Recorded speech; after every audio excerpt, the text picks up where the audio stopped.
दोस्तों, क्या आपको लाल किला के बारे में ये 15 जानकारियां पता है? नहीं है तो आज हम आपको इनके बारे में बताएंगे, कहीं जाएगा नहीं।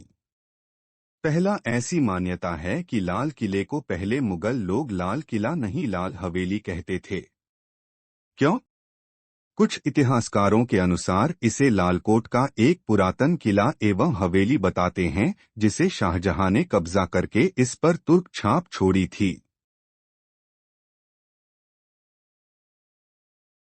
दूसरा, दिल्ली का लालकोट क्षेत्र हिंदू राजा पृथ्वीराज चौहान की 12वीं सदी के अंतिम दौर में राजधानी थी। लालकोट के कारण ही इसे लाल हवेली या लालकोट का किला कहा जाता था। बाद में लालकोट का नाम बदलकर शाहजहानाबाद कर दिया गया। तीसरा, लालकोट अर्थात लाल रंग का किला, जो कि वर्तमान दिल्ली क्षेत्र का प्रथम निर्मित नगर था। यदि मुगल इसे बनाते यह शाहजहाँ इसे बनवाते तो इसका नाम में लाल किला नहीं रखते, बल्कि किसी फारसी भाषा के नाम पर रखते। कई लोग कहेंगे कि इसको अपना नाम लाल बलुआ पत्थर की प्राचीर एवं दीवार के कारण मिला है। चौथा, कहते हैं कि इसकी स्थापना तोमर शासक राजा अनंगपाल ने 1060 में की थी। साक्ष्य बताते हैं कि तोमर वंश ने दक्षिण दिल्ली क्षेत्र में लगभग सूरजकुंड के पास शासन किया, जो 700 ईस्वी से आरंभ हुआ था।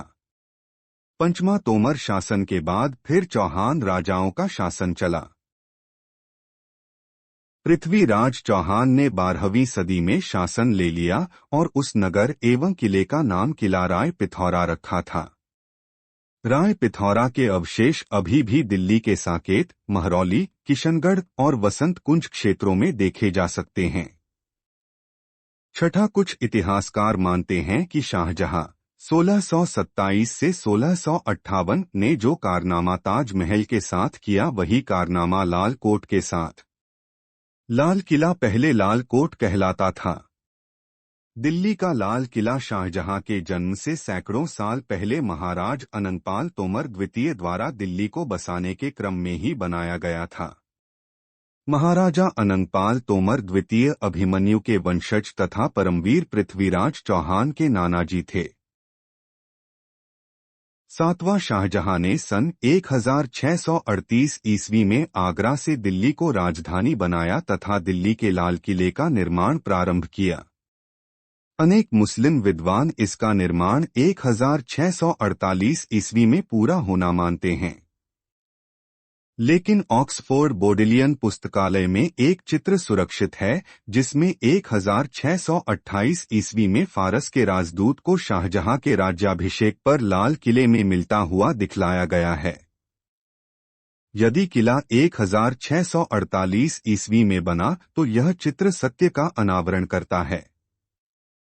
आठवां, इसका सबसे बड़ा प्रमाण है कि तारीखे फिरोजशाही में लेखक लिखता है कि सन 1296 ईस्वी के अंत में जब अलाउद्दीन खिलजी अपनी सेना लेकर दिल्ली आया तो वो कुशकैलाल लाल प्रासाद महल की ओर बढ़ा और वहां उसने आराम किया।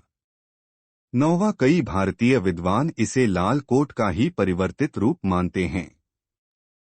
इसमें संदेह नहीं कि लाल किले में अनेक प्राचीन हिंदू विशेषताएं, किले की अष्टभुजी प्राचीर, तोरण द्वार, हाथीपोल, कलाकृतियां आदि भारतीयों के अनुरूप हैं। शाहजहां के प्रशंसकों तथा मुस्लिम लेखकों ने उसके द्वारों, भवनों का विस्तार पूर्वक वर्णन नहीं किया है। 10वां, इतिहास के अनुसार लाल किले का असली नाम लाल कोट है, जिसे महाराज अनंगपाल द्वितीय द्वारा सन 1060 ईस्वी में बनवाया गया था।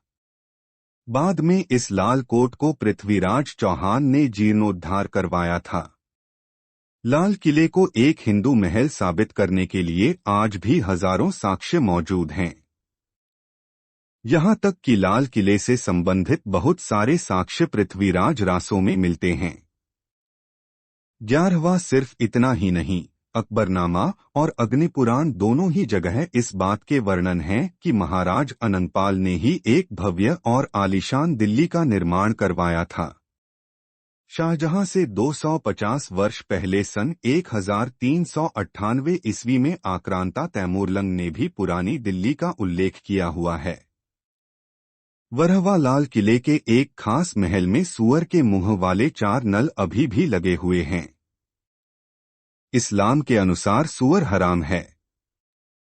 साथ ही किले के एक द्वार पर बाहर हाथी की मूर्ति अंकित है, क्योंकि राजपूत राजा हाथियों के प्रति अपने प्रेम के लिए विख्यात थे। 13वां, इसी किले में दीवाने खास में केसर कुंड नामक कुंड के फर्श पर कमल पुष्प अंकित है। दीवाने खास और दीवाने आम की मंडप शैली पूरी तरह से 984 ईस्वी के अंबर के भीतरी महल आमेर पुराना जयपुर से मिलती है, जो कि राजपुताना शैली में बनी हुई है। 14वां, आज भी लाल किले से कुछ ही गज की दूरी पर बने हुए देवालय हैं, जिनमें से एक लाल जैन मंदिर और दूसरा गौरीशंकर मंदिर है, जो कि शाहजहां से कई शताब्दी पहले राजपूत राजाओं के बनवाए हुए हैं। लाल किले के मुख्य द्वार के ऊपर बनी हुई अलमारी या आलिया इस बात का पुख्ता प्रमाण है कि यहाँ पहले गणेश जी की मूर्ति रखी होती थी। पुरानी शैली के हिंदू घरों के मुख्य द्वार के ठीक ऊपर या मंदिरों के द्वार के ऊपर एक छोटा सा आलिया बना होता है, जिसके अंदर गणेश जी की प्रतिमा विराजमान होती है। 11 मार्च 1783 को सिखों ने लाल किले में प्रवेश कर दीवानयाम पर कब्जा कर लिया था। नगर को मुगल वजीरों ने अपने सिख साथियों को समर्पित कर दिया। उसके बाद इस पर अंग्रेजों ने कब्जा कर लिया। दोस्तों, अच्छा लगे तो हमारे चैनल को सब्सक्राइब करें ताकि आगे भी ऐसी जानकारी मिलते रहे।